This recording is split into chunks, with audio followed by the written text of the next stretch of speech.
नाशिकमध्ये आम्ही सगळे मिळून साधारण 58, 59, 60च्या आसपास आहेत असं मला काल कळलं. मी काय या संपूर्ण प्रक्रियेमध्ये मुद्दाम पडलो नाही.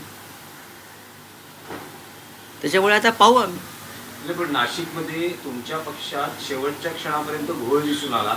उद्धव ठाकरेंपर्यंत काही उमेदवारांनी प्रत्यक्ष स्वतः संपर्क केला, उमेदवारी भरण्यासंदर्भात इच्छा व्यक्त केली. इथे असतील किंवा मग अनिल पाटील असतील, अनिल कदम असतील, आणि त्यांनी अखेरच्या क्षणी अर्जच भरला. पक्षामध्ये या संदर्भात माझ्या माहितीप्रमाणे नाशिकमध्ये कोणाला उमेदवारी द्यावी आणि कोणी लढावं या संदर्भात कोणताही निर्णय झालेला नव्हता. ज्याची इच्छा असेल त्यांनी लढावं ही भूमिका होती आणि त्यानुसार जर कोणी स्वइच्छेने उमेदवारी अर्ज घेतला असेल तर तो त्यांचा प्रश्न होता. याच्यामध्ये उद्धव साहेबांना उगाच आणण्याचं काही कारण नाही. नाही, पण जे उमेदवार आपण बघतो आहोत, प्राजक्त तनपुरे, एके दिवशी ते प्रवेश करतात, दुसऱ्या दिवशी त्यांची उमेदवारी. भारतीय जनता पक्षाला लाज वाटली पाहिजे. बघा, हे जे उमेदवारांची आपण नावं घेत आहे त्यांना उमेदवारी देण्याबाबत ज्यांनी दिली हे फार नैतिकतेचा टेंबा मिरवणारे जे जगातले सगळ्यात मोठे राजकीय पक्ष आहेत त्यांना लाजा वाटल्या पाहिजेत ना, की आपण कालपर्यंत ज्या माणसावरती आरोप केलेत त्यांच्या कारखान्यावर, त्या व्यक्तिगत, ते कोर्टात जात होते, कोर्टात चक्रा मारत होते, त्यानंतर तुम्ही त्यांना विधानसभेतून माघार घ्यायला लावलं. हे दबावाचं राजकारण आहे. पण दबावाचं राजकारण जरी असलं तरी आपण एक विचारधारा सोडून दुसऱ्या विचारधारेत जेव्हा प्रवेश करतो तेव्हा त्या प्रवेश करण्याला सुद्धा लाज वाटली पाहिजे आणि त्यांना आपल्या प्रवाहात घेणाऱ्यांना सुद्धा लाज वाटली पाहिजे. हे माझं काय म्हणणं आहे. प्राजक्त तनपुरे यांचं सगळं आयुष्य हे काँग्रेस विचारधारेमध्ये गेलं. अशा अनेक लोक आहेत. उद्योगपतींची मुलं, ठेकेदारांची मुलं, यांना तुम्ही विधान परिषदेमध्ये पाठवता. लाजा वाटत नाही का तुम्हाला? असं काय त्यांनी सामाजिक कार्य केलं आहे मोठं? कोणी असतील ते, मी असं म्हणत नाही की मी नावं घेत नाही कोणाची, पण आमच्यासारखे राजकीय कार्यकर्ते जे आहेत एका विचारधारेला चिडकून राहिले, काही मिळवग असे आमच्यासारखे हजारो लाखो लोक या महाराष्ट्रामध्ये आहेत. हां, पण तुमच्याकडे फक्त संपत्ती आहे, इस्टेटी आहेत, पैसे आहेत म्हणून तुम्हाला विधान परिषदेमध्ये आणायचं.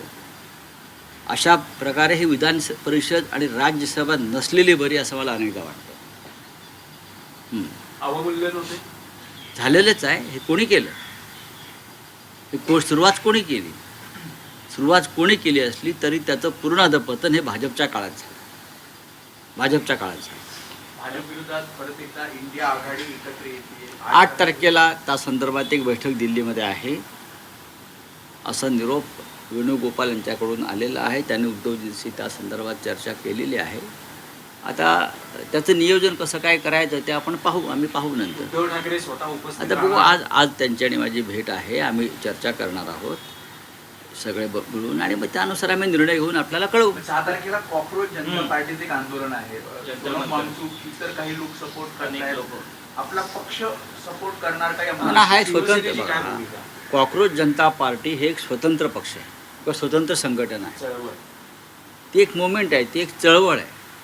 सोनम वांगचूक यांचा कोणताही पक्ष नाही, असे अनेक लोक आहेत त्यांचा पक्ष नाही. पण त्यांना या राष्ट्रामध्ये जे काही सध्या उपद्व्याप सुरू आहेत आणि राष्ट्र अधोगतीला नेण्याचे जे प्रकार सुरू आहेत हे राष्ट्र वाचवण्यासाठी काही जर लोक एकत्र येत असतील तर त्यांना आम्ही शुभेच्छा दिल्या पाहिजे. म्हणजे या चळवळीला पाठिंबा, थेट म्हणजे पाठिंबा आहे. मी असं म्हणतो की ज्यांना हे राष्ट्र वाचवण्याची मनापासून इच्छा आहे त्यांनी अशा प्रकारच्या चळवळींना शुभेच्छा दिल्या पाहिजे. पण वैयक्तिकरित्या कोणी जाणार आपल्या?